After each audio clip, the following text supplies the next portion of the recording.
Diane Farris, our guest. She is an art dealer. She has her own art gallery until the end of the month. The day of the wedding, I think, will be about it. The day of the wedding?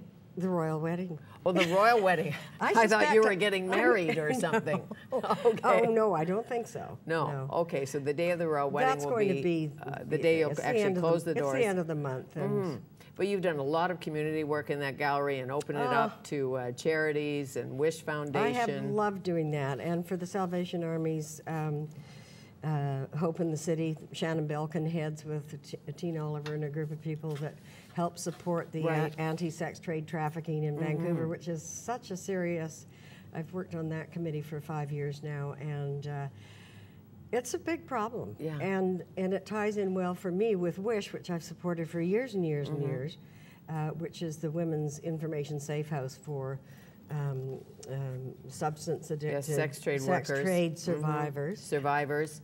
Bad Whiskey and Hug Me Henry, two of Shannon Belkin's pieces. Shannon Belkin, artist. Yes. One of yours, as One they of say mine. in the trade. Well, now look at this picture. That looks like Cavalier. Well, can you tell what's really happening there? Um, She brought a real horse on the left into the studio. The other two are paintings. oh, I She's see. standing in the middle. So that is a real horse, a hot blood. The one on the left is a real horse, and she's standing between two of her paintings. She's a fabulous painter. Is Shannon a horsewoman? Oh, yes. Okay, so she doesn't just paint horses. And she actually rabbits. rides and horses. she's got these And incredible animals. And all of that. And chickens and roosters. We've had wonderful. Right. Well, times and when with you her. have a horse in your gallery, you don't want him to step on a chihouli. We didn't That bring would be the- expensive. Didn't bring the horse in the gallery, but into her studio, which is into her studio. Yes. Okay. To have that photograph taken for her last invitation, which How is great. wonderful. Yeah. Yeah. So when you look for an emerging artist or a young man or woman who has the right stuff, what do you look for? You know, I'm asked this question all the time, Fanny, and I will still be doing this because I'm finding new ways of how to make. I don't want to have an ordinary website. There's going to be several features that'll be interesting, and one of them is that I would like to do a focus on a new face every month. I have a lot of colleagues after so many years in the art world around the world to draw from and to suggest things to me. Sure. And I would like to do something where I can expose somebody for the first time. That has always been a thrill, wandering through Emily Carr at night and coming across a Jessie Garb painting that just knocked me off my feet. And that's my thrill. So when you do that, when you discover a Nick Lepard or a Jessie Garb, and you want them to be in your gallery, how does it work? Well, I phoned them up and asked if I could come and make a studio visit with Nick, for example. It was in his parents' garage. And I actually, a friend sent a JPEG and I opened it up. Isn't that wonderful? Yes. Oh. And she takes all the credit for it. It's Heather at Heather Ross. And Heather Ross at home, and they're friends. And she sent that to me, and I can never thank her enough. So I went and met him, and I just said, I'm just blown away by your work.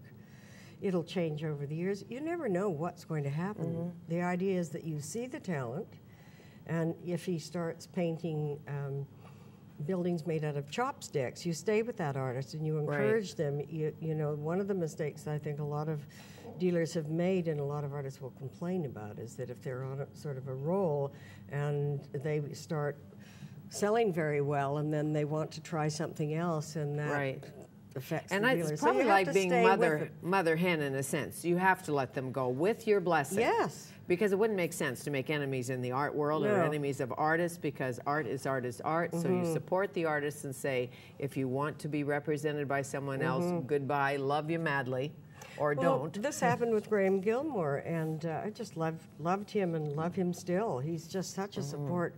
He gave me a huge painting for our 25th anniversary, which I just couldn't, I was overwhelmed. But he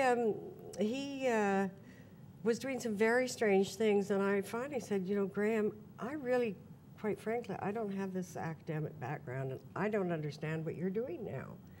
And I really do think that I feel very uncomfortable Right. And I knew that Monty Clark was interested in it. You know, I Yes. really think you should be with Monty Clark. Monty Clark, great gallery. Oh, yeah. And probably the Grahams I own are the ones you didn't understand. It probably, well, It's was it made out of probably a fire hose? No. Okay. No, mine are words and wonderful words. Oh no, I love all those. of that. Absolutely. So, no, but anybody that will go out of the box or off the campus, how great is that? It's fantastic, and Yeah. I think you find an artist, you nurture them, you help them be seen by other people.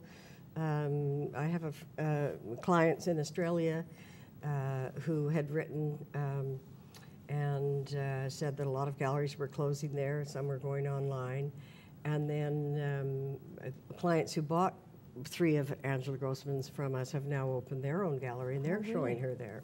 How great. Feelies. Well, one day I need to buy an Angela Grossman. I do. Well, how nice to see you. We have some early ones. I bet you in do. The secondary market, and that's if people want Well, to I'll find float early alone works. and come and see you. Thank you. It's been a pleasure, Fanny. It always is. Diane Farris, the Farris Gallery, going online.